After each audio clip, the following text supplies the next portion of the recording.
Two, one. We are live. I think we are live. Yes, we are live. Hello and Yes. welcome to PropTechBuzz, a podcast channel where we talk to prop tech leaders from all over the world, CEOs and founders from all over the world, and learn from them how they build and manage successful prop tech companies. And today I'm thrilled to have with me Prabhat. Prabhat is the founder, CEO, and managing director of Your Own Room, a prop tech residential estate, rental and property management company. Prabhat is also an alumnus of Stanford Business School and has over 27 years of experience in technology, enterprise, and startups. Um, and yeah, they are Your Own Room is managing AUM, which is assets under management of around 1 million square feet. I got it from the website. Maybe they have expanded even more, and we'll talk about that. And they are spread across 400 properties in Bangalore and Pune. So with that, let's welcome Prabhat. Prabhat, welcome to PropTechBuzz. How are you doing today?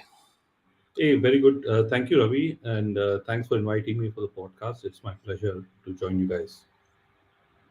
Excellent. Prabhat, very curious to know before we jump into your own room, because that is the meat of the conversation that's going to happen. But before that, I, I, I listened to a lot of your interviews. I did a quick search on YouTube. You have appeared, so this might be a repeat, but still, my audience would still want to know what was your transition story into building your own room from through your career.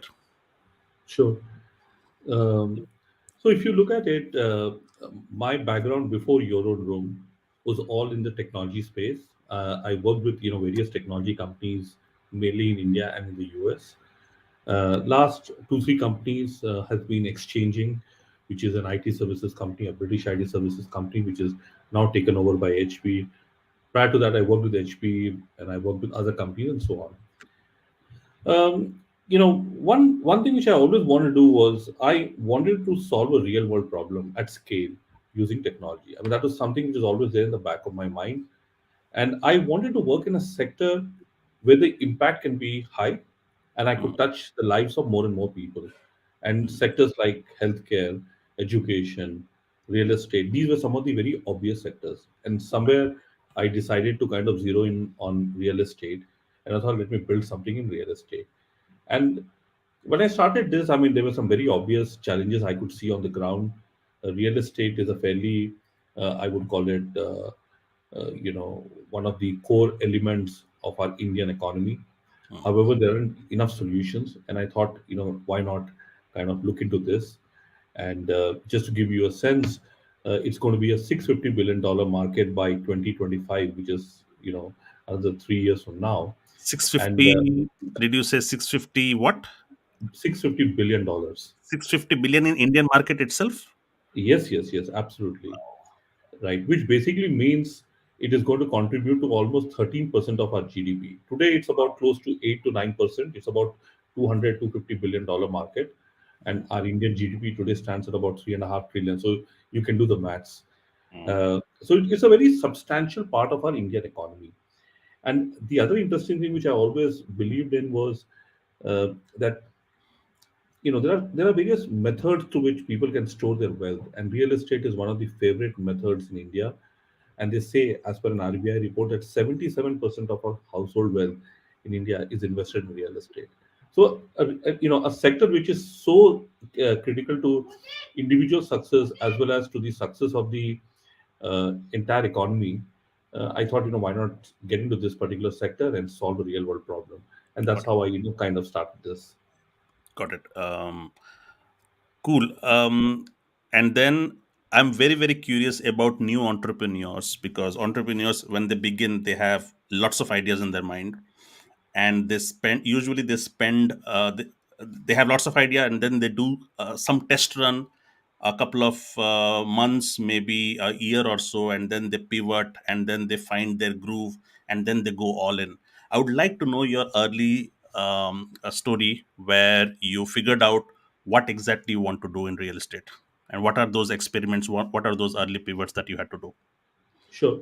See, when I started this, I kind of picked up residential real estate. So if you look at it, I was fairly clear that let me start with residential real estate, and I kind of started working that particular subsector of real estate. Now, there, if you look at it, if you look at the entire value chain, there are multiple players involved. The first player is a developer who's typically acquiring land and building properties. And then there are either the developer sells it, or there are others, companies, which typically they can engage to sell it. And then once it is sold, then it's all about finding the tenant, it's about life cycle management and so on.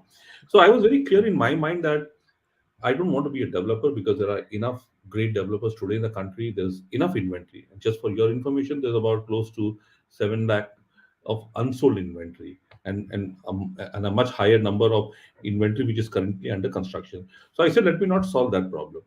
Let me solve once the property is sold, right? And that's where the real fun starts. So that was one. Now, when I started, the most obvious or most visible problem at that point of time was solving the needs of singles, the living needs of singles. If you look at typically most companies, about close to 70 to 80% of the workforce is below 27, 28. So technically, if you look at it, about three-fourths of the workforce are singles, and they struggle to get decent accommodation. City infrastructure has limitations and so on. So I thought, let me solve this, and that is how Your Own Room started. We said, let's build a technology solution and let's offer good properties which is safe, secure, properties located close to home to these singles, and that's how we started. The first pivot which we did was By when the we way, started. sorry Yeah, to interject. Which year was this when we you started began? in 2016. In 20, 2016. 2016, and at that time you wanted to solve for singles, which has become hot now. Co-living is a concept that you caught very early on, is it? Absolutely, absolutely. So in 2016, there were just two or three companies which were in this particular space. It was probably Nestaway, it was maybe Zolo, it was us, and maybe Colib. There were these three or four big players who typically started off. So the first pivot which we did was when we started solving this, I started to realize that singles are just one demography whom we are servicing. The reality is that we're doing rental management. We are managing an asset. And this is where we went beyond co living to family. So we added co living and then we added family to it. Now, one very interesting observation which we had was a lot of our focus was on getting the tenants, monetizing the asset, and managing the tenant life cycle. But we also realized in this entire equation, the most critical thing also is the physical asset. And this is where we started looking at asset management as a critical element, or I would call it more to do with property management. So we said that there are two sides of the coin. There is rental management on one side, and then there is property management. One is about monetizing the asset, and second is about maintaining and managing the asset and increasing the appreciation of the asset. So that was the second pivot.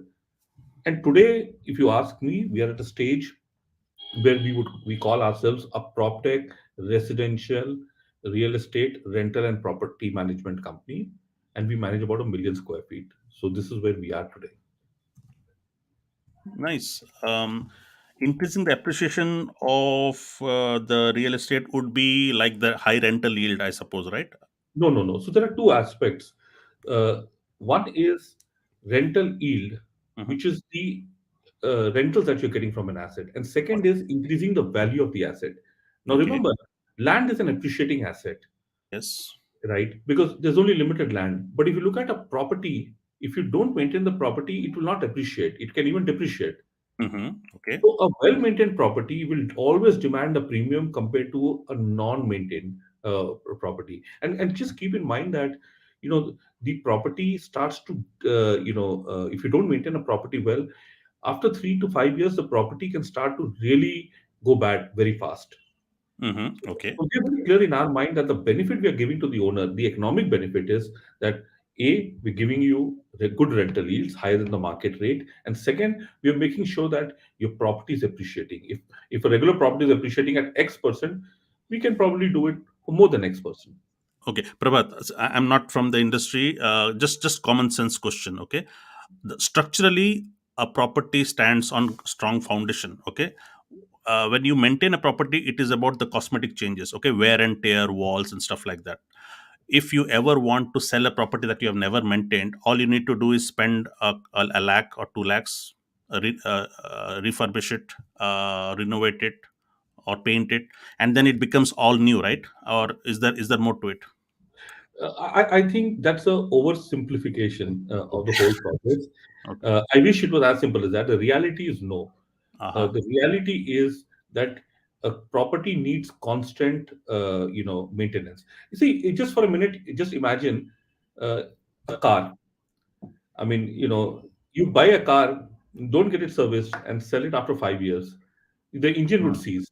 The reality about the property is also like that, Okay. right? A property goes to through wear and tear, and it goes through and things sometimes which may be in your control, things which may not be in your control. Got it. Now, property needs regular cleaning, it needs regular paintings, it needs all your wardrobes, cabinets, etc., to be taken care of. Mm. It needs to make sure that there is no plumbing issue, there's no electrical issue, there's no seepages, because seepage, it can destroy your entire, one side of the wall, or it can make your Mm. stuff leak and so on. So the Got it. reality, and then there is so much more, right, in Mm. terms of pest management and so on. So what we have realized is that this is uh, this is an underappreciated and less understood challenge that a typical homeowner faces, Got it. right? And and remember, there are two types of people. One are people who are staying in the property, and second are tenants. See, Right. when you are staying in your property, you don't even care about the expenses because it's your asset, right? But Mm. when you're staying as a tenant, you don't care, because if you decide to leave, why would you spend the money trying to repair it and so on? So there's a Mm. constant cost that goes. And by the way, the cost can be fairly high. It can be, sometimes it can be, about anywhere between 8 to 10 percentage, 8 to 15% of your rental value. That could Mm. be your property maintenance cost, Right. etc., and so on. And many of the assets that we take assets which may not be in the best of the best condition, or we Mm. take brand new assets, where there is nothing in the apartment. So the work that goes in, which you may think could be 1 lakh, 2 lakh, sometimes can be, 2 to 3 times more than that, just to onboard or just to offboard an asset also. Got it. I still want to stay in early days of your business. So, how did you go about it? So, okay, so you identified the focus area that you want to be. You wanted to do rental management and also asset management, and also solving the needs of the singles. So, you were doing all of this entirety: co-living, families, and tenant life cycle. Yeah. How did you? So, what does each of, so asset management, as it? How did you first of all approach your value proposition? How did you approach your early customers? What was the pitch that you were selling them? And maybe how did you get your early customers would be something that new entrepreneurs would really like to know. Sure. So if you look at it, there are two sides, of this entire stuff. One is a supply and one is a demand. Right. Supply, we were very clear that we wanted to get good properties, Right. properties of good developers. Mhm. So initially, we were able to go through our network. We were able to reach out to homeowners. We also hired a team, a fairly a sharp team that was able to explain our value proposition. And owners who typically believed in professional rental and property management, homeowners who were senior executives, busy people who were not in the same city, not in the Mm. same country, found it very appealing. So it's Mm. very, and then there is, of course, a set of people who typically may have the time to manage their properties. So they Right. may not be the ideal customer for us, but the ones who are very busy, who believe in rental professional property management, were the right ones. And we went and we got the first set of 20 to 30 properties. The minute we got the first set of 20 to 30 properties, then it was about making sure that we got the right tenants, and that was pretty straightforward, right? It was about just going, explaining the value proposition to the tenants, and most of these properties were in good locations. They were of graded developers, so they came with some inherent advantages. Got it. And did you target like NRIs, or did you go for locals first, within India, owners within India? No, so we did not limit it to NRIs. Hmm. We went to, so our see the persona of the homeowner typically were executives who were NRIs. They were typically not in the same city. They were Hmm. busy executives or people who had more than one homes. Right. Got it. So, So. we were very clear about that, and then we went after that. It was a mix. I would say about 30% would be NRIs, but then Mhm. there are a lot of people who are very busy. I have a second home and a third home, Right. and I don't think with my current schedule I have the time to even figure out what's going on in my second home and third home. So I Got it. mean, obviously, there were a lot of people like this. Got it. Usually, when it's a good value proposition, it's a good problem to solve. However, at what price point? Because that makes people decide whether they want to go at it or not. So, did you have a price point? Did you have a business model which is still attractive enough for them to say yes to you? Yeah. So we kind of, we came out with a certain, like I would call it like a commission, certain percentage that we would retain as part of this entire service. Mhm. And I think, there are various models, and I'll tell you, it's, to respond to this question, I would take a step back. Mhm. I think it is important for us, or the most biggest challenge which we had was explain to the owner that we were on the owner side. We Mm, made money when the owner made money. I see. Right. So if the owner made more money, we made more money because we basically retain a percentage of the rentals. And But second, but owner only makes money with the rentals, no? the owner makes money only with the rentals. Got it. So it's in our interest to get the property ready, get the tenant, make sure that the tenant stays for long, because when we engage an owner, we don't take a transactional view. We engage the owner for 5 years. So we Mm, sign a 5-year agreement with the owner saying that, hey, we are the custodian of your property. got it. And that's how we operate. So I think the most important point that we had to communicate to the owner, other than everything else which I just spoke, was that we are on the same side. And Got once the owner understood that, right, then they were pretty happy. And the good thing today is that most of our owners have been with us for fairly long time. I think the average association is more than 3 to 4 years minimum, right? it. And many of them have been with us since inception. Got it. Got it. And so your early days would be you go one after another, one owner after another. You build a team and they scout, and then they get more contacts, and then you convert it. So over the years, has that model remained, or did you introduce new business models? Maybe if you could walk us through from 2016 to today, how has been your businesses evolved and grown over the years? Yeah. So, as I said, when we started with co-living, then we got the family homes, and then we started even the physical asset management or property management. Right. I think we've stayed to all these three, four things. We made minor tweaks here and there in terms of learnings, etc. So I think two, three big learnings which we've had is, um, I would say, uh, we've been able to go beyond individual homeowners to institutional homeowners. So Interesting. we've been able to reach out to them. We've been able to explain the value proposition, and there are quite a few of them with whom we are in fairly advanced stages, to close some very large opportunities. Got it. Got it. Similarly, if you look at it, when you engage institutional homeowners, you also have significant property management, because you're not talking about one unit, right? You're talking about physical management of 100 units, 200 units. So there was a bit of an addition to our business models and so on. So I think one big shift which has happened, which is beginning to happen, at least now or last 12 months, I would say, is moving from individual retail homeowners to institutional homeowners, and from small work to big work. Got it. And one very critical thing throughout this entire process has been our technology, which I have not had a chance to kind of talk about. Now, entire from start till the end, everything we do is managed through our tech platform. So we've got a full-blown PropTech platform that we've built. And because I come from a technology background, I've done that all my career, and even my CTO, who comes from a very strong technology background, we strongly believe that it's like one of the key elements to our success. So we built a full-blown platform which is used for us to run our business, which is used by our homeowners, which is used by tenants, it is used by prospects. There's all kinds of integration with so many other subsystems, etc., payment systems, KYC systems, and so on. Got it. I'll come to the tech part of it. I am very curious to know about the profile of institutional homeowners. What does institutional homeowner mean? How different are they from normal, say, real estate investors? Maybe I am aware of the institutionals here in Europe, but in India, what is the kind of profile we're talking about? So, I think the difference is this is more in the early stages. Hmm. where you have these institutional homeowners.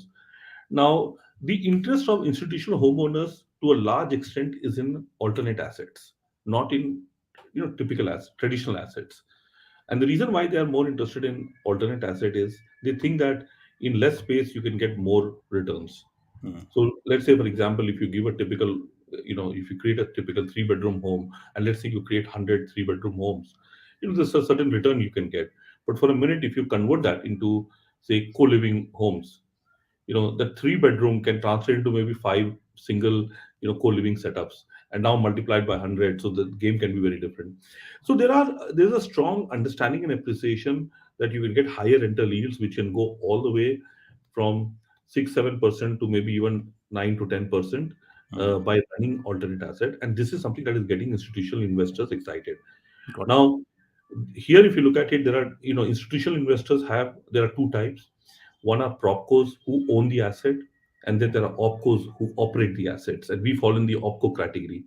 So many of these propcos are saying that, hey, listen, what I'm going to do is I'm going to buy a large piece of land, I'm going to construct, or if there's something which is already there, I will make the necessary modification. I will give it to an operator, and I will let the operator run. Hmm. And over a period of 7 years or 10 years, what would happen is I would have got good rental yields out of the asset, and because somebody professional is managing it, I would get good appreciation, and then I may decide to exit or sell it off to someone else.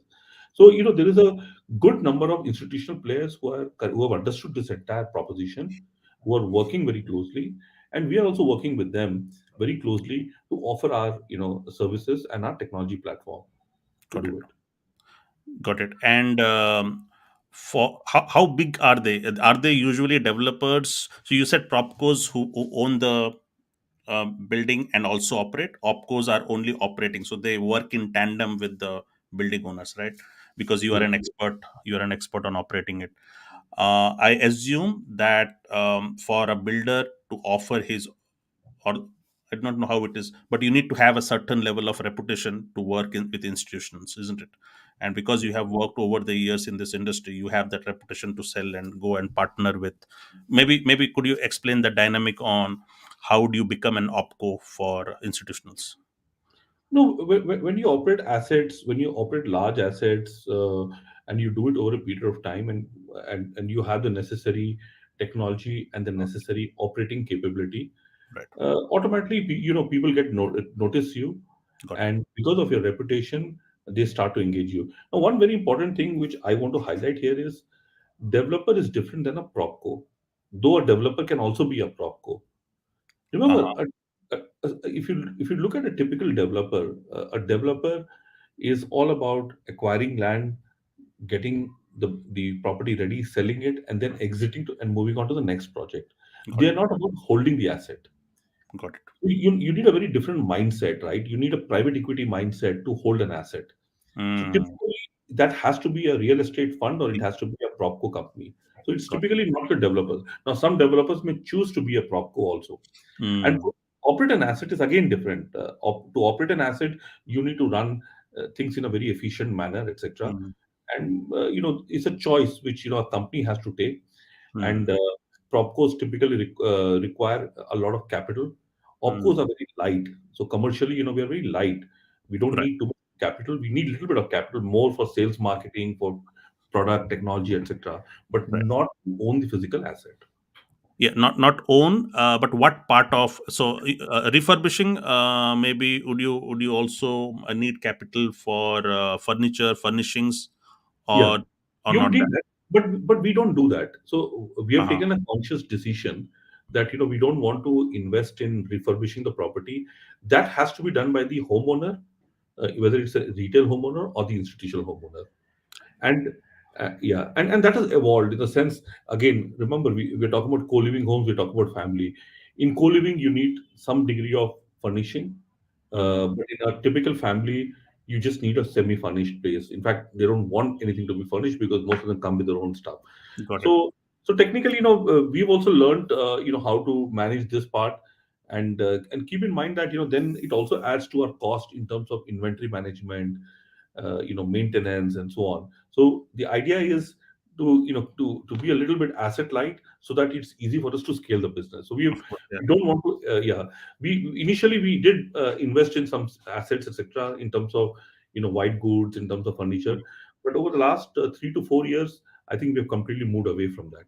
Got it. What does it take? So, if you want to become asset light, what does it take to be a really good opco? I suppose being first of all experience, isn't it, and then a tech platform to make it efficient, and maybe what are the typical characteristics of a good opco? So a good opco, if you ask me, I think there are two very critical elements. One is what I would call a technology, Hmm. and one is your sales and operations. Okay. Now, technology becomes very critical because as you start to scale, everything is all done through your technology solution. Whether a tenant is trying to find something, so the discovery process, the invoicing process, the agreement process, payments, everything, renewals, exit, settlements, everything is done through the technology platform. So Hmm. technology becomes a very, very important element. Hmm. The second part is operations, which is very important. Now, a lot of people, forget that, when you're running an asset, it's all about paying attention to a lot of these small, small details and taking a life cycle view. Hmm. So, when you understand operations, which is all sales and operations and commercials, right? Which is getting your proper agreements done, making sure that the onboarding process is smooth, making sure that KYC checks are happening, Hmm. reference checks are happening, making sure that agreements are explained well to the tenant so that you're not getting into unnecessary arguments. Got Invoicing is happening, collections are happening. You're on top of it because remember, it's also a cash flow game. So if you Hmm. have to make sure that you're collecting rental so that you're paying owners and that process is managed as efficiently as you can. And then comes getting the property back to the same condition. So the Hmm. minute a tenant moves, the property needs to be restored back to the same condition. Right. So, taking a life cycle view and running your operations very smoothly and doing this at scale, right? When you have Hmm. 400 properties. So, and today our processes and our technology are geared, and our people, they're all geared to basically now deliver 10x or 20x. So if you say, if you have to go to 10,000 properties or 4,000 to 10,000 properties, I don't think we need to do anything fundamentally different. We just have to do more Hmm. of what we're doing. Got it. So you can scale without adding complexity, isn't it? So Absolutely. Now you need to add only capacity, which is more at a lower level, at a junior level. got it. And one very important thing which I also kind of missed out is the need to have a centralized customer support. And this becomes very important because when you're doing a multi-city operations, Hmm. uh, people do reach out. Like we operate in Bangalore, we operate in Pune. Hmm. There are people, customers who are trying to reach out. And when they reach out, through an IVR call or through our care mailbox or through our workflow systems, when you have a centralized customer support, it just reduces the noise, and then it brings a lot of efficiency to the entire stuff. Hmm. Tell us a bit about how the market has matured, how the customers have matured. Because 2016, fairly even the consumers would not know of such a service. Okay, over Yeah. time this has grown or warmed up. They have warmed up to the idea, and then lot of players also have entered. So, are they now proactively looking at when people? Is the awareness there, or is the education still necessary in the market? I think the education is all there. There are players in the market today, and they most of the players have taken different approaches. Some of them, so there are few learnings, at least from my side, or observations. I think one thing which is very very clear today is that you need to have good technology and good operations to be successful here. Mm, Nobody cares whether you're a big brand or not, and that's the reality. So there are many big brands which are far bigger than us, and I don't think they're able to deliver, and we are able to deliver a much better service than them. So for an owner, it doesn't matter, right? Owner is not about going to number one, number two guy. They want to go to somebody who's built the right reputation. So that becomes very, very important. mm, The second thing, which also, which at least we are basically observing, is that um, that at time, initially there were certain owners who had very unrealistic expectations. mm, Right? There would be owners who would say that pay me rent regardless of what happens to the asset, and mm. there were certain companies which would go promise and probably do that, but those Uh, models don't survive. Got it. right? Right. So there is a correction over there. So I would say that the focus is back on credible players. Focus is back on realistic expectation, and focus is back on long-term partnerships. I mean, today Mm, people realize that you can probably an owner can make some extra money by engaging with certain type of operators, right. but they know very well that if things don't go right, the partnership will not go through. And COVID Mm, has taught a lot of people, some of these things. mm, So during COVID, there were a lot of owners who were left high and dry, mm. by the operators, and they said, sorry, we can't do anything about it, and that has kind of reset the expectation. So today we are at a point where I still feel the market share of the organized player is less than 5%. So the Market market share market share of organized players is less than 5%. less than 5%. Yes, you'll be Wow. surprised. So that So means it's an open market to be absolutely. captured. Ah, okay. Absolutely, absolutely. And just for your information, the market share of all the organized co-living operators is 2.5%, Don't tell 2.6. me. It seems as if it is saturated and new entrants are fearful. The investors are saying enough. We have already invested in 20 co-living. There are around 50 co-living partners, but you are saying that the opportunity is still immense. Is that how Yeah, it yeah. is? So look at it like this: the rental market is a $13.5 billion market. The co-living is like, if I'm not wrong, it's about $5 or $6 billion market, right? Mm, So it is important to look at the overall size of the market. I mean, and I'm only talking about the top seven cities in India. I'm not even talking about, I'm not going beyond that. So the reality today is that, the share of the organized player is fairly small. Also, keep one thing in mind, that a good chunk of the business is also controlled by traditional brokers.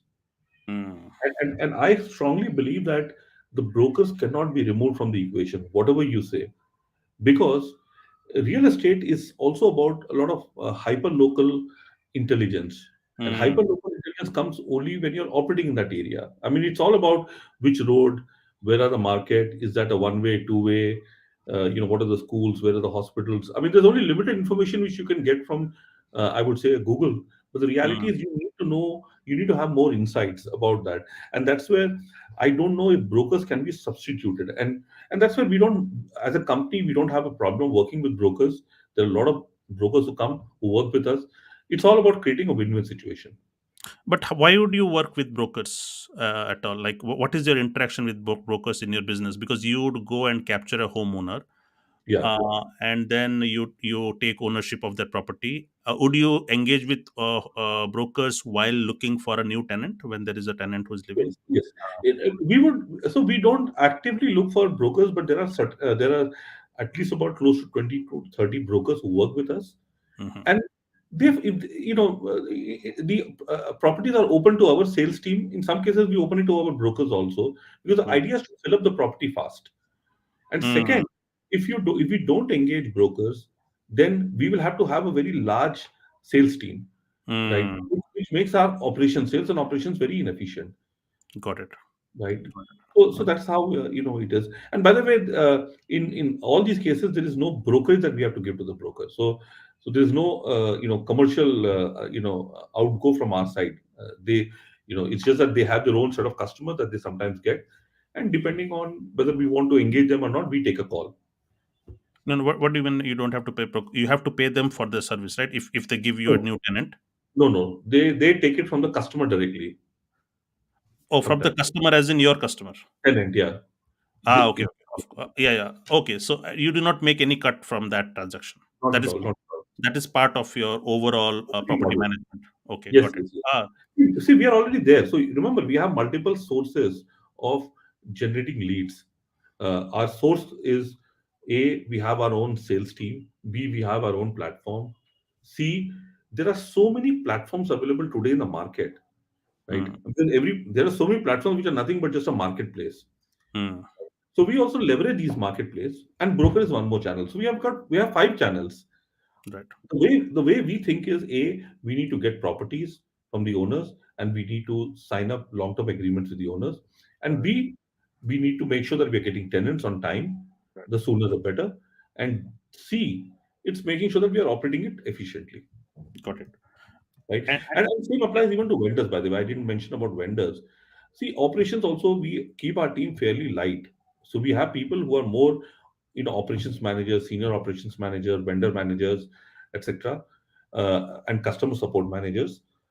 All the actual physical work which is done typically, in terms of whether it's a painting, whether it's tile, repairs, cleans, electrical fittings, carpentry, everything is all outsourced, and we have our own set of established vendors, and these are the vendors who typically work with us, and we manage their performance very closely. But you mentioned you do not want to over promise because many other players who over promise cannot deliver. What are the promises for a property management? What kind of offerings do you promise them? So what we do, I'll tell you, I think we take, one thing which differentiates us is we take a life cycle view of the property, not a transactional view. So what it is, uh, let's look at it from a homeowner's perspective, right? First is we help get the property ready, which means, if a property needs any physical repairs, painting, cleaning, etc., we get the property ready. Once we get it ready, we list it on our platform, we promote it, right? We market it. Then we get a tenant. We show to multiple tenants. We do our own checks of the tenant, etc. Right. Once we get the tenant on board, then we do the rental agreements, which is all done online through an online rental agreement. We have our own integration with our platform. We do an online KYC verification also. Once we do that, then we help get the tenant into the property, the onboarding of the tenant. Got it. Then we, if there's any issue initially, etc., we make sure we resolve it. Then comes your, every month we raise invoices and we collect rent and we make sure the rent is given to the owner on time. So Post the that, is the rent coming to your hands or it is getting directly to the it owners? flows through us. It Okay. flows through us, right? Got So it. we manage the entire process in a very seamless manner. Got it. And any service requests, complaints that comes during the stay, we become the primary point of contact, and we make sure that it is taken care of. The exit, if the tenant decides to move after the term is over or decides to abruptly terminate the agreement, we do the exit settlement. Then comes your renewals in case they decide to renew, and then the cycle continues. And Hmm. then if the owner decides to take the property back, then we restore the property back into the same condition and give it back to the owner. So it's like from start till the end, and that I think turns out to be a very of big value to the homeowner. So homeowner doesn't have to worry; they just have to come and give us the key. Hmm. So they don't even talk to the tenants then in that case. There's no There's no need. they can see who the tenant is through the Okay. technology platform, Got it. right? And they have all the details of the tenant, etc. But Right. if they want to go visit that property, they inform us, Yeah. right? And by the way, all the property is audited every quarter. So there's a physical audit that happens of the property, which says everything is okay or something is not okay, etc. And that is shared through our technology platform with the homeowner. So they have full Ah, nice. transparency on who is Nice. staying and what is the condition of the asset. So it's completely peace of mind. They are getting regular updates of the property, so they don't have to worry about it. Absolutely.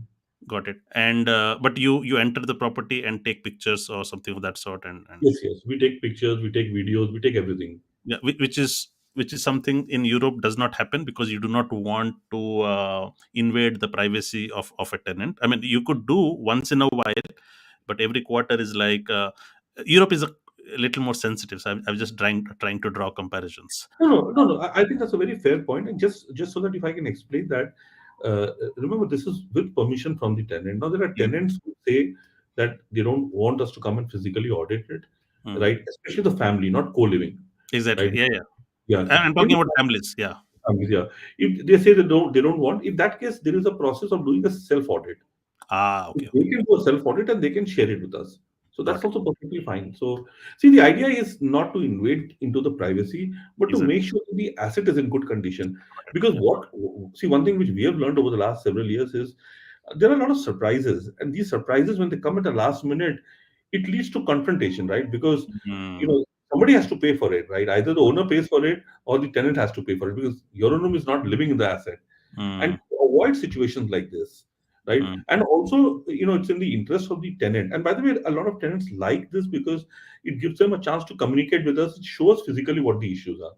Like Mm. especially a lot of what I would say plumbing issues typically come during the life cycle. There are Mm. some basic carpentry issues, Mm. uh, some cleaning issues, some, there are a lot of these small issues that keeps coming, and these things get reported during these audit.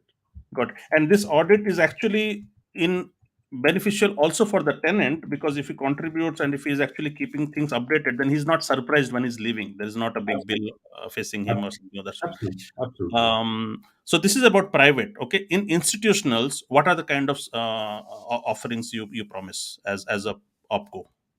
Yeah. So it is very similar here also. If you look at it, our offerings remain the same. I don't think it is fundamentally different. It is just that it is for a portfolio of properties, Hmm, right? So today, if you look at it, we manage quite a few properties where there are units, which could be up to 100 units. hmm. We have a few properties, where we are doing that, and the services remain the same. They're not fundamentally very different. Commercially, they may be structured a little bit different, because you need to demonstrate that you have more skin in the game, etc. There's a ramp up time, there's a ramp down time, etc. So those are things, where we are more creative about signing those deals, and also we have a very large pipe, in the sense, if you look at all the sales pipeline that we have, so we have about close to $10 million of order book that we are sitting on. These are signed orders, right? What Multi-year. yeah, I had a question on that. What does sales pipeline mean here, and what does order book mean here? Sure. Uh, what is the number mean? Is it revenues, or is it asset Yes, value, yes. or what? No, no. So basically, so there is revenue, which is revenue, right? Pure. We don't need to debate that. Order book essentially is the potential revenue over multiple years. So like a Revenue TCV, for the owner, value or for you? for us, Okay, right? okay, So it's a TCV, total contract value, right? Or okay. order book. Now, typically what happens is, we sign agreements with homeowners which are for multiple years. Hmm. Right? So, so if you do the math, right, it's a 5-year deal. If the rent is X, and then there's some property management work, all the sum total of all that. Right. So basically, order book is that. So we have a $10 million of order book. Sales pipeline is partnerships and agreements that we have signed with business to do a certain size of business, right? And this Primarily for institutionals, because these are mainly institutional, yeah. got it. Okay, Yeah. I A small see. percentage of that may even be with retail, but the bulk, we have about close to 15 million, which, dollars of, sales pipeline with institutional investors. Got it. Uh, right now, there are people, for example, there are companies, which are propcos, which want us to be the rental management partner for, certain categories for, let's say, co-living homes and family homes. We I got a see. partnership over there, Got right? it. There's someone who's building something very similar for senior living in one of the cities in southern part of India. He Mm, wants us to be the rental management partner, so we got a partnership there. Then mm, there are like some three companies, with whom we are helping with a lot of property management work, which are more to do with paintings and tiles and uh, projects. So we've mm. signed partnerships. So all that is about close to 50 million, in the pipe. That gives us the confidence that yes, we've got a lot of business which is lined up for the future. Nice, nice, excellent. And by the way, looking at this business, is this a low margin when and you make money in volume? What kind of, so primarily they say that property management charges around 8 to 12% of the rental yield. Is that a fair assessment? Yes, Fair. yes, yeah, that's right. Okay. So keep in mind, Ravi, I think it is important to understand that, you know, one, there is rentals, and then there is an entire ecosystem around rentals, Hmm. right? So, if you look at it just as rentals, I think it's a very narrow way of looking at it. Okay. And so, for example, let's say there is rentals, Hmm. but then there is work to be done in onboarding the property, right? There is a cost associated, there's a margin involved over there. There is offboarding of the property. Oh, so but did you not say that everything is included in that property No, management not at all. price? Not at all. Not at all. Ah, okay. And onboarding is a project by itself. Onboarding of a new tenant is a project by No, itself. no, no. Onboarding of a property, not a What do you, tenant. what do you mean by onboarding of a? So the way it works, and let me give you a small example, right? Yeah. We have a customer recently, she came, she flew all the way from Canada, right? And she has a property here in Bangalore. She gave us the keys and she said, I want you to manage it. I was managing it on my own, or it was lying close for the last 6 months or 7 months. She Hmm. gives us the key. We do an assessment. And there's a Ah, certain amount that is required to get the property to a point where it can be rented out. it's like cleaning, Right? painting, or any repairing, upkeep. Yeah. Okay, got it. Right. So if you when you add up these are substantial. This could be, this could be equal to 6 months of rent also, just the onboarding. Wow. Right? Because see, onboarding is see you're now going with the assumption that the property is in all good condition and you just have to clean it and people can move in. That's not the reality. In most cases, there is significant work that needs to be done, and that is where especially especially if you want to promise good rentals. if you want to even if you don't want to promise good rentals, even if you want basic rentals, Hmm. right? There's good amount. So this is onboarding. This is off. Then there is offboarding. Then there are renovations that happens. Okay, Right? okay, okay. I mean, see, when you're managing a property for some time, there's renovation. Hmm. So what happens, is that there is an entire this thing around the core rentals that you Got start to pay, and that is where the margins, that 8 to 12%. I mean, the number that you just gave can easily go from to maybe 15%, got right? it.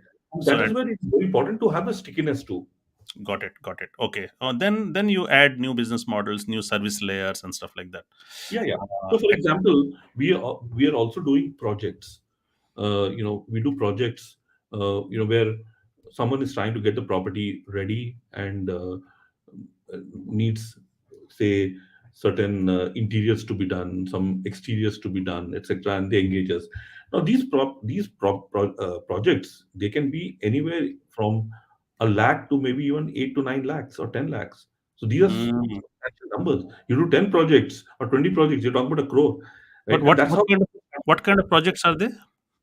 these are all interior projects. It could be, where you're doing interior wardrobes, you're doing interior kitchens, you're doing Mm-hmm. electrical fixtures, getting the Mm-hmm. property ready. Maybe you're doing some fabrication in the balconies.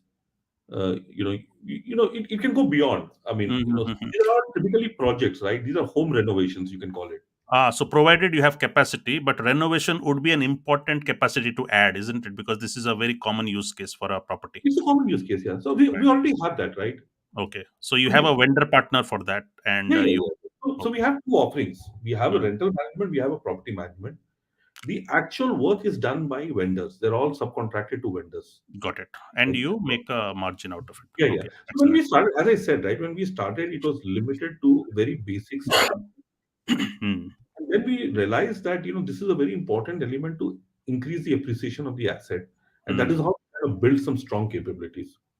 Got it. Excellent. Thank you. You have been very, very diligent in sharing this. Not everybody shares, because I had another property manager, and he said that many property management companies winding down because they're not able to scale, they're not able to maintain margins and cost.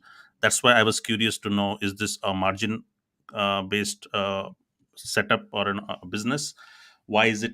Because you talked about all the nicer things, but I also wanted to know what are the challenges of running this business at No, scale. no, but I think just to kind of agree with the other gentleman's point.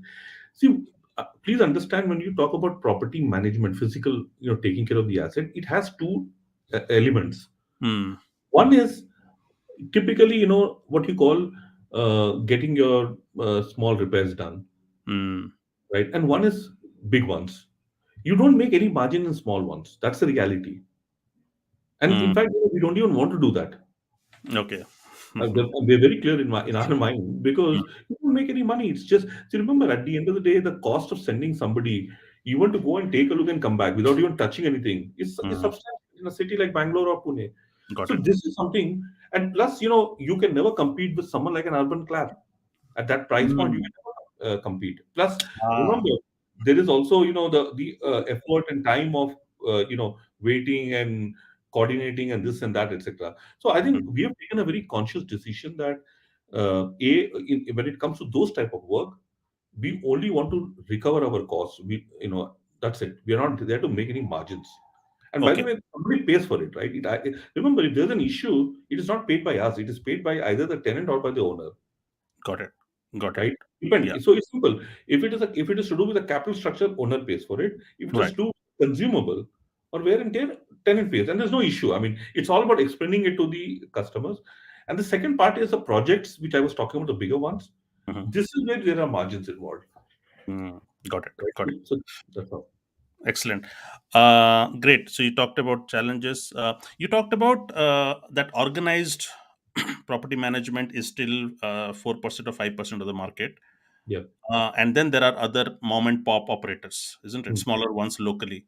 What's the difference between an organized player and say Yeah. somebody is listening to this conversation and wants to become okay, he's inspired and he wants to be the next player, organized player. What does it take to be? What qualifies an operator to be an organized operator? See, the difference is,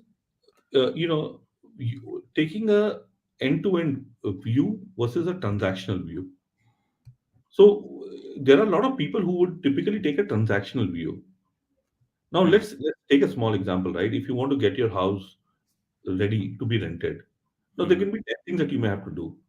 mm, Now, as a homeowner, the choice in front of you is you can sit and manage it from start till the end and take 1 week off from your work schedule or 10 days off and keep coordinating. Remember, mm, you're dealing with blue-collar people there, mm, right? You could keep doing that, or you could deal with a professional agency where you give them the key, agree on the scope and commercials, and then the job will be done. mm, So I think that is. So do you want to take this view or that view? There are a lot of companies like when I was giving an example of Urban Clap. These are so Urban Clap is a professional company, but right. remember they would say that, hey, listen, you want this job to be done. There would be somebody who will come anywhere between 10 a.m. to 6 p.m. Please be at Uh, home. So right. you please be prepared to be there. He will call you 5 times. He will coordinate with you, etc., and all that stuff. Imagine Right. if there are 10 such things which you need to do, Mm, right? So this is one, and plus and if you're dealing with mom and pop shops, then you also have to be prepared that you may have a very varying experience. If something goes wrong, I don't think there's much you can do about it. Here you mm. have a digital agency who's taking care of it end to end. So that is the difference. So organized, it still does not have a definition. Organized would be somebody who's operating at scale, has a brand, And maybe who's has. taking it end to end? Who's taking it like a project, like a And, turnkey project? okay, okay, okay. He's not taking so yeah, we are not operating, like somebody has a problem with one item, we don't Mm, go for those things. That is not what we are in. In fact, we got recommend somebody else. We say, got please go ahead and engage a local vendor if that's what you want. But if you want us to onboard your property, you want us to offboard your property, you want us to renovate your property, right. you want us to do something like that, we probably would do that. Got it. How Yeah. do property managers stand out in the market? You mentioned about a woman from Canada who came in and talked. So do they like? Homeowner. Is it organic? Yeah, yeah, Yeah, homeowners. yeah, yeah. So So these they are all. search for property managers in Bangalore, and then you show up on organic search, and that's how. Yes. Okay, No, so we do. So one is like that. We have a brand, so there are a lot of inbound inquiries that comes. There are a okay, lot of references that come, got it, right? And then we also, do a lot of outbound marketing. So we got it. keep generating leads. So at any point of time, we would have like close to 50 to 100 homeowners, whom we are pursuing in Bangalore Hmm, and Pune. got it. Yeah. You also mentioned about cities, Bangalore, cities like Bangalore. You are operating in how many cities, by the way? So we operate both in Bangalore and Pune, just two cities at this point of time. And these two cities itself is giving you this kind of business. So I mean, Yeah, yeah, yeah. See they're here. going deep. Okay. So here, please understand, see, there is revenue, there is cost. So the Mm, minute you add a city, you have to put up a full-blown team there. mm, So we are not in a hurry, to keep adding cities. mm, We want to make sure that we are, we'd rather increase our penetration in these cities. mm, However, there are two more cities which we have in mind, which is Hyderabad and Chennai. mm. And these cities we are going to do on the backdrop of some large partnerships. So there are I get currently some interesting conversations going on. got it. That will give us that, Yeah, yeah. that Early yeah. early advantage. You don't have to build from scratch. Yeah, that is a good strategy. Yeah. Um, so you said still 5% market share. Where do you see the big opportunities? Still in bigger cities, or tier two, tier three are also catching up? Where do you see the new opportunities for this business? I feel tier two, tier three, it's very hard to comment at this point of time. I don't think tier three would work, at least in our model, it will not work out. Tier two, yes, there is a possibility. But remember, tier two, it has to be on a case to case basis, right? Mm, So that will need a little bit of research, etc. We are evaluating a few cases, right? There are some two right. or three cases which we are evaluating, we are talking, right? But we have not come to the final conclusion yet. So when you say 5%, it is in tier one itself. That It's that in is top seven cities. So top top seven cities in India. top 7 cities. So you're saying top 7 cities is yet to be captured by a, Absolutely. by a So lot. Okay. just to give you a sense, Uh, uh, you can say about 70% or 80% of the business, a lot of these business is all done in the top seven cities. So mm, that's a big market share. okay. And the dynamic changes, right? Because the price point. So remember, there is also a price point. Now, the biggest challenge is not that there are no opportunities. The Mm, point is, will people pay you that price? And it's also a matter of time. mm, See, in smaller places, people do have more time, right? mm, It's fun for a lot of people, right? I mean, getting a home renovation done is like, chalo, let me enjoy that experience, mm, right? People don't have the time because they're all too busy. So mm. that's also a very important element that plays out. Nice. Talking about moat in this industry, like first of all, how many big operators or organized players are there? I'm sure you know about your competition, right? Yeah, yeah.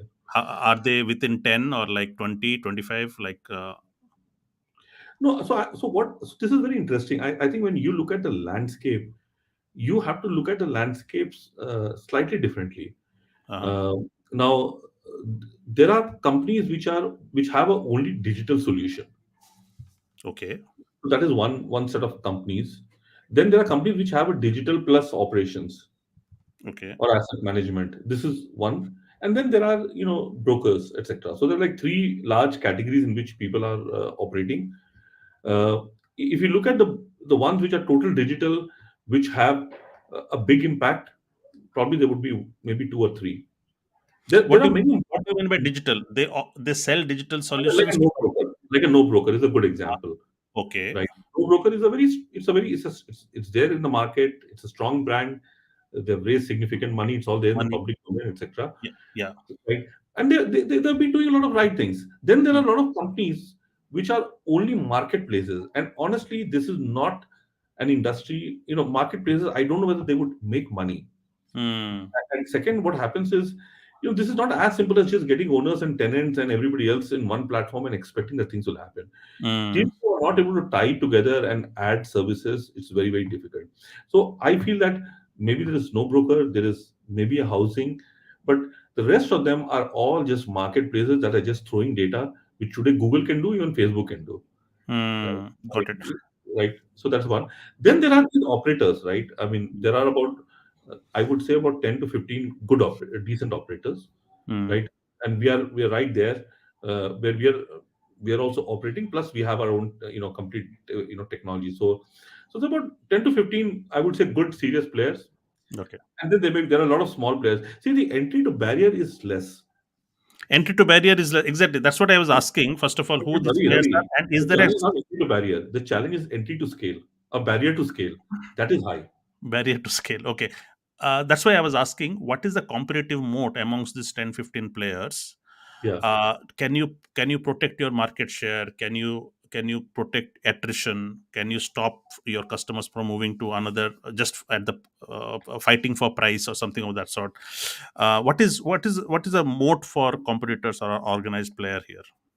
So here, if you ask me, the way you can differentiate is through your technology and through your services. I mean, there are two ways you could differentiate yourself, Hmm. right? Now price point, I think it's an endless, and I feel that I don't think. See, when you're dealing with an asset of a crore or 2 crores, I don't think people are looking for the cheapest solution. That is Hmm. very clear. That's something which I've learned, right? Hmm. I mean, I've never lost a deal since we started the company to somebody, just Because they based on. offered less. Okay. Yeah, yeah. There are very few cases. There are some, especially when you're operating at properties, with a very low rentals. There you Hmm. may have, those sensitivities. Yeah. But by and large, people look for more credible players, right? So they Peace of don't have mind. to pay. Yeah, but people want good service and they want transparency in the service, and that's where your technology and operation becomes super critical. So, and that is something which not too many people have got it right. I mean, Hmm. at least I can say that to a large extent, yes, we've got it right, and at least we're making all attempts to be in that. But there are very few who are able to do this. Most of them are just not able to. They're able to get in. They're able to get the first few properties. And remember, the first few properties, you don't need technology. You don't need anything to do, right? Exactly. Yeah. You just need a few smart guys. But the mm, game changes the minute you scale beyond 50 properties. So you will mm. not see too many people who have gone beyond 50 properties. And by the way, Ah, that is the threshold. That's the that's test. absolutely, because that means it's like, you can see, when you have a team of 10 people or Mm, 20 people, you can mm, manage them on your own. But if you have mm, 100-member team, you're relying on someone else. If you have 1,000-member team, and I just go back to my technology experience, right? mm, And I just keep looking at it. You have to build the right, process, structures, operations, mm. so on. So you are saying excellent service enabled with tech is what. Yes, absolutely. There are many tech players. I know of a couple of them I've interviewed on my podcast who are offering tech solutions to property managers who do not have tech either built in house or cannot afford at the scale they are operating. Yeah. Do you think that is a good practice to have, or? Yes, I think there is a need to have a good tech solution for sure. And in fact, that's something which even we are also going to be selling very soon. So what we've done is we've been using our tech solution. Now what we're doing is we are creating a SaaS version of it, and we Mm, are going to be selling it to property managers. nice, And we're nice. going to keep the entry barrier even low, so that it's easy for people to use it. But people do need a tech solution, and when you look at it very closely, there are so many workflows involved. Mm, uh, there are so many processes involved, mm. and that cannot be underestimated. So you need a solution for sure. So you So need, and there's a lot of commercial. I mean, a lot of people miss out. This is heavy commercial activity. So there are, there's a TDS, there's a GST, there is mm, deductions, there's this, there is that, there's settlement, there's deposit. So when you start looking at it, and this is a learning for us, right? right, We completely underestimated the effort that would go in managing the commercials. Fortunately, we've got a great chief operating officer and chief commercial officer. Plus, we engage a very reputed company that works with us as our partners in our entire commercials. So, got it, we are on top of it on a real time basis. got it. So you build your own tech stack. Yeah. I interviewed another student housing CEO. Yeah. He was on my show. He has built his own tech stack. The more I talk to organized players, everybody is building their own tech stack. So it makes sense, right? Because why would you license to somebody else and give the margins of your business? If you are already making money, you could build a team and build your own tech stack. So the pure play software vendors who are offering the tech stack would be only for the smaller players, because bigger players would want to build their own software. Am I right in this assumption, or? Yeah, partly yes, and I'll tell you why. If you look at it, um, see, it also depends on the background of the founders, right? Uh, Hmm. when we started off, we all come from a technology background. This is what we did for a living. I mean, I was managing software which we had built for CBRE and JLL Got and it. CMW. So I mean, I always had the appreciation. And second, see, most of these off-the-shelf software that you have, they don't kind of fit your. Customize. Yeah, if you customize it, then you're gone, Hmm. right? So I think it's a choice which people will have to make. But Hmm. I feel that this is too important. I mean, you can't go wrong here, and and of course there are certain things where you could integrate with others. So what we did was, our approach was the core ERP is ours, and Hmm. then what we've done, for example, for KYC, we have an integration with the KYC software. Hmm. The data goes from our system, it gets validated, and then give a result. Similarly, payments, right? We built some five or six, all these key payments, integration, UPI, DBS, and whatnot. Like that, we have done a lot of integrations, with various systems. And e-signing, for example, we Hmm. built an integration. Got it. So question is, this is not you. I don't know whether you will, there's any product which is available in the market. And second, even if you do it, there's going to be, one-time implementation. There are going to be so many integrations, etc., and so on. And your data is, you don't have access today. I mean, I can pull my technology team and say, give me the dump of this data, right? I can go check it myself, and so on. Hmm. And I think that's very important, for us to take decisions on a real-time basis. Got it. You in your journey, did you have to raise money, or it was purely No, no, self-funded? no. So we raised money. We've raised two rounds. Hmm. We started when we started off. Initially, we raised an angel round, Hmm. and then we raised a seed round. So we have raised about close to 1.4 million, about 1.5 million roughly is what we have raised. till the seed round, and we're now in the process of raising our next round. So we're Mm, currently in conversations, and we're looking for we're looking for a little bit of strategic investors also, got people it. who understand the space, who can bring value beyond capital.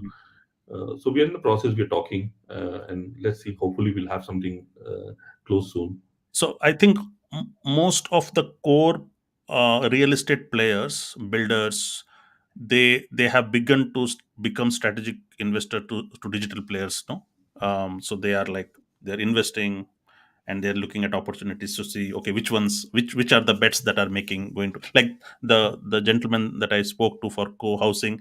He also raised money from Kotle Patil, which is again a Yes. developer, a strategic partner for them. So they are investing because they had expressed publicly their interest for student housing. So that's why they approached them as a strategic partner, because I think the value is not just the capital but the strategic value, isn't it? You're right. You will see a lot of those things. Kohli is another example. Where Salar Puria had also invested. So there are developers. The only catch sometimes could be that is the developer looking at only their brand, or are they open to other brands? So that's up to the company and the operator and the developer to decide. Hmm. And I feel that, for example, at least in our case, we are taking a very developer agnostic view. So today, if you look at the assets that we have, they are the original assets. I mean, belong to Ah, developers like Shobha, Raheja, I see. Brigade, Prestige. You name it, Gera. So, So we so have like 30, 40 such developers. so finish your thought on the strategic investor. Then I have a question on developers, because I wanted to understand what is your relationship with the developers. Are you building properties along with them, or is this a propco arrangement, No, or? no, I'll tell you. So basically, if you look at it, I think the way we look at it is we want to partner with propcos, or typically companies that own assets, right? Or have an influence on the asset. Now, there are two types of players here. One are people who own the asset. Now, that's a very straightforward conversation, right? They own the asset, they give it to us, we manage it on their behalf. Hmm, The second one are developers. Now, developers don't own the asset because they okay. sell it to somebody, Hmm. right? But why does a developer have an interest in someone like us? The reason they have an interest in someone like us is because they know that if they get an operator, a they have solved the problem of the end consumer. Remember, the guy who's buying a house, the first thing going on in his mind is, how do I pay my EMI? And the minute Okay. you get an operator through the table and say, hey, listen, this company would manage it on your behalf, it just solves Mm. the problem. And it solves your problem because you are getting ready customers from the developer relation. Ready customers. The Oh. second thing is, the more the occupancy, the higher the chances of his phase two and phase three launches. And by the way, just for your information, there are about three developers that I can talk about, three of them, and these are big names, Hmm. pan India, whom we are talking to, who have exactly the same, and they've been very open about some of these challenges, and they are looking at partnerships, right? Where they say that you become my partner, you know what we will do is, the minute it is sold or at the time of selling, at that point, your team gets introduced, you please do the deal over here, this becomes one of our value propositions, and so on. Ah, And so you are actually helping them sell the properties, absolutely, and the yeah, value proposition is, okay, they are your partners for your life cycle of your property. absolutely. So this Ah. is where if you look at it, there's an opportunity for us to unlock a larger value, and that's what Mm. we're all kind of working towards, to make sure that we unlock that larger value out of the whole This, space. this this was an aha moment, because I went to your website and you have a list of developers that you are showcasing. I was wondering what's the relationship of yours with the developers. Now I Yeah, get yeah. that.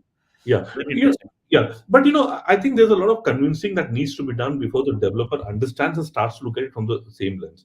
See, the biggest challenge of a developer today is cash flow, right? When you're dealing with 1,000 crore project, and I don't think you can think anything beyond selling those properties, right? So it's not an That's easy moment for them, and the state of developers, right? I mean, I was mentioning, at the beginning of this conversation, there are, just for your information, there are about 7 lakh ready unsold property worth $50 billion. a- and what could be the reason? No, it's like it's part of the inventory, right? Ah, It it's takes, part of the it inventory. takes Okay, time. okay, okay. And they And have to then get rid of that. They have to they sell have to it get off. it. And then there are 10 lakh properties which are under various stages of construction worth about 110 billion. Oh So God. 50 Okay. plus 110 is 160 billion of asset. Either it is there on the inventory or it's going to come to the inventory. Now you Mm, do the maths, you see what is India's GDP. Now 150 billion or 160 billion divided by 3.5 trillion and do the mm, maths. I mean, mm, that's like a single digit percentage. So, mm, there is a lot at stake mm. for the entire ecosystem. And I Ecosystem. feel that, we as a company are very well positioned because we are the solution to the problem. Got We it. just have, we just working on making sure that the right partnerships forge. And then as I said, right, there are more and more people who are looking at more innovative solutions when it comes to real estate, like the alternate. If you look at Mm, a lot of these ANAROC reports or JL reports, you will see that there's a lot being spoken about it. And by the way, alternate asset would include co-living assets, like you mentioned about student housing, right. senior living, Senior right? living. Yeah, Mm, living. Then there are so many other cases which we have not even spoken or thought about. Let's mm. say assisted living. Assisted living. Yeah. Yeah, special children. I mean, Mm. the list can just go on and on. No, no. Got it. Excellent. Do you get distracted by all these opportunities, like, or are you good with focus? Like, because when opportunities are immense, you'd want to, because now that you are in the industry for the past 6 7 years, opportunities must be coming to your mind, left, right, center. No. Yeah. No, I think, I think we are moving in a certain direction, which I just mentioned to you about, which is on rental and property management for co-living and family assets. Mm, But, I just keep my eyes and ears open, got it. on opportunities, and then Got I weigh it specifically. So there are like some two or three very interesting opportunities which has come to us, which is, I would call it, little bit beyond whatever we are doing, it. Mm-hmm. but we have expressed our desire to do it, Mm, right? So we'll ride on it. got it. Uh, the good thing is we already have a team, we've got tech, we've got all that in place. So it's just a matter of kind of Scaling. making some minor tweaks here. Got it. So you are now well positioned to scale. Okay, Yeah, you have optimized your offerings, you optimized your business yeah, really well, and you yeah, actually mentioned it that your unit of economics is really good now to scale without adding complexity. yeah. Excellent. Well, um, okay, let's wind this up. I'm also sensitive of the time, on a Sunday afternoon for you. Um, Entrepreneurs, you actually opened up opportunities. You said that opportunities are immense, especially when it's contributing 13% of the GDP, and all the opportunities in the next 10 years. If there are people who want to get step into real estate as a business, where do you see are the biggest opportunities in the next 3 to 5 years? Um, See, if you look at, are you talking about real estate in general, or are you talking about residential? Let's focus on residential because that is your focus. Okay. Okay. Otherwise, real estate is so broad, Yeah, it doesn't make a lot of sense. We say that opportunities everywhere. Let's talk about in residential real estate. yeah. If you look at the residential real estate landscape, I mean, there are a lot of inefficiencies that exist in the system. And to me, if someone is looking at those inefficiencies and trying to solve those inefficiencies, I think that's where the real opportunity lies. And these inefficiencies are in four or five areas. I think first and foremost, it is in the selling and reselling. Now, selling and reselling, because there are a lot of inventory which is unsold. There are a lot of people who are beginning to resell and make fresh investment, because people look at this as a financial product too. And then there are inventory that will hit the market. And then remember, not all properties are grade A properties or grade B properties. There are many C grade, D grades also, and so on. What are these grades, by the way?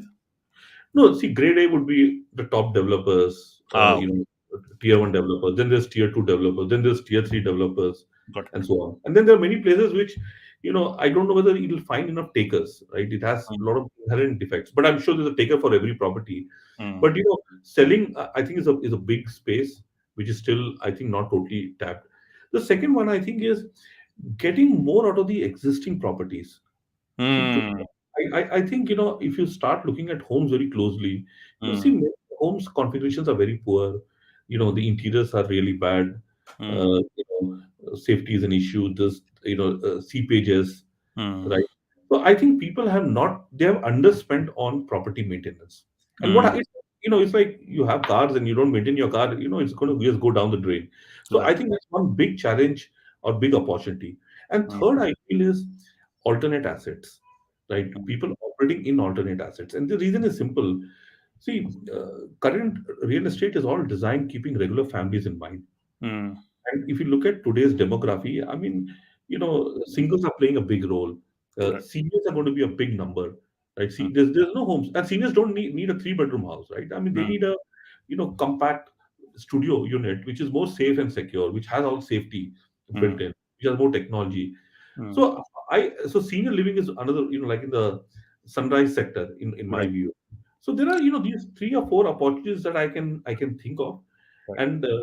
And I think one very important thing which I would urge people to keep in mind is, cities infrastructure. That's not going to change. I mean, there are limitations, Mm, right? And so any business that you build, keep that infrastructure, that limitation in mind, mm. and take a decision. Got it. Just one thought that crossed my mind. So this person for student housing, he's now working with developers to design a purpose-built student housing buildings. Is this Mhm. something that you are also doing for core co-living? No, we're not doing exactly that at this point of time, Okay. right? Uh, It's more, Otherwise, more, more your co-living buildings are not purpose-built. You take flats and then you just change the internal, because the rooms, yeah, because co-living also needs a certain setup, right? Because you need yeah, lounges, yeah. you need where this, so, and then traditional houses, residential houses are not meant for that. So the new developers, they're building co-living setups as well, build to rent, as they say. Yeah. So how is your co-living setup made? No, so I'll tell you. I mean, if you look at, they call it a BTR, right? Build to Yeah, rent. build to No, rent. Yeah. see, the reality is when you take a accommodation, right? There are 4 or 5 different parameters that comes. To Hmm. me, I think there are 4 or 5 more important things which comes ahead of those lounges, Hmm. right? I mean, first and foremost is location. Even Hmm. if you don't have a lounge, if you pick a property in the right location, you solved 80% of the problem. Second is security, Hmm. right? Okay. Third is, basic upkeep of the property and so on. And then comes all these, other things. So to Okay. me, I think the fundamentals have to be in place, which is the top, 3, 4 things which contribute to 80% of the requirement. The Got it. rest of it is, to me, more cosmetic in nature. I mean, honestly, you know, when you look at any BTRs, there's a standard configuration, Ravi. I mean, Hmm. we have it. We have given a lot of designs, to a lot of, I would call it developers and so on. But what we realize is that those things are not going to change the game till those first 4 or 5 things are met. And today, Hmm. in a lot of these properties which we have seen, that some of those 4 or 5 things still continues to be a challenge. Got it. Awesome, excellent. Prabhat, thank you so much for spending Saturday afternoon with us and sharing so much of wealth of knowledge and insights, deep insights without experience it, without being in the industry deeply, nobody would know. So thanks for sharing that, and all the best for the future. You are raising money this year, so all the best for that as well. And we look forward to see more success stories from your own room. Sure, sure, Ravi. Thank you. Thanks for the opportunity, and thanks, for the lovely conversation. Thank you. Excellent. See you around.